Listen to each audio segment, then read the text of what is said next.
In the heart of the South Dakota Badlands, where the sun dips into the horizon and paints the sky with hues of crimson and gold, there existed a mystical place known as Wounded Knee. It was a site of great sorrow and tragedy, where the blood of the Lakota people had been spilled during the infamous massacre of 1890.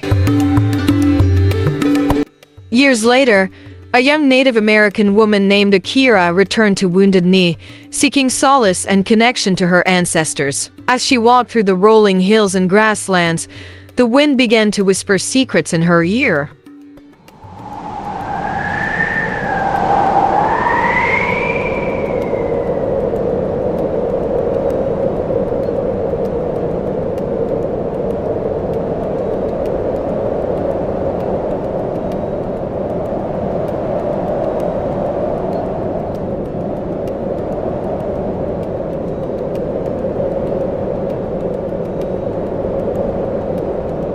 At first, Akira thought it was just the wind rustling through the grass, but then she started to make out words and phrases. The wind told her stories of her ancestors, of their struggles and triumphs.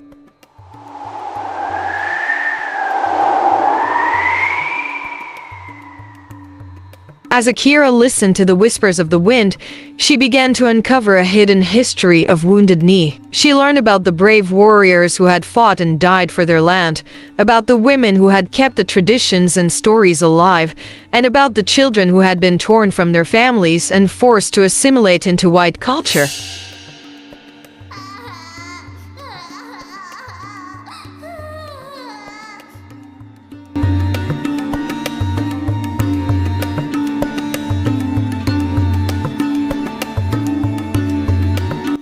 The wind also spoke to Akira of a great injustice that had been done to her people. It told her of a sacred artifact that had been stolen from the Lakota, an artifact that held the key to their spiritual power and connection to the land.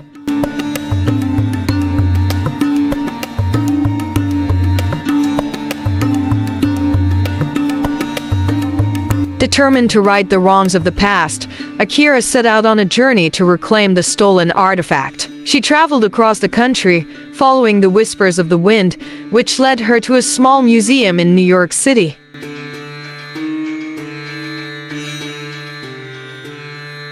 There, Akira found the artifact, a beautiful and intricate ceremonial headdress displayed in a glass case. She knew that she had to get it back to its rightful owners, but the museum curators refused to return it.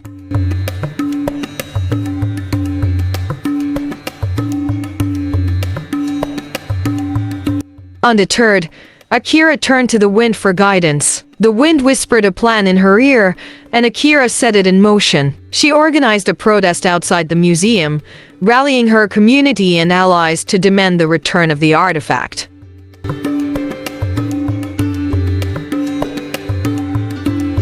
As the protest grew in size and momentum, the museum curators finally relented, agreeing to return the headdress to the Lakota people. Akira was overjoyed, knowing that a small but significant step towards justice had been taken. As she held the headdress in her hands, Akira felt the whispers of the wind grow louder, urging her to return to Wounded Knee and complete the ceremony that would restore the spiritual power of her people. And so, Akira returned to Wounded Knee, where she was greeted by her community and the whispers of the wind. Together, they performed the ceremony, and the headdress was returned to its rightful place. As the ceremony ended, the wind died down, and an eerie silence fell over the landscape. But Akira knew that the whispers of the wind would always be there, guiding her and her people towards justice, healing, and redemption. This tale weaves together elements of Native American culture, history, and spirituality, with a strong female protagonist at its center. It explores themes of identity, community, and social justice, and highlights the importance of preserving cultural heritage and traditional knowledge.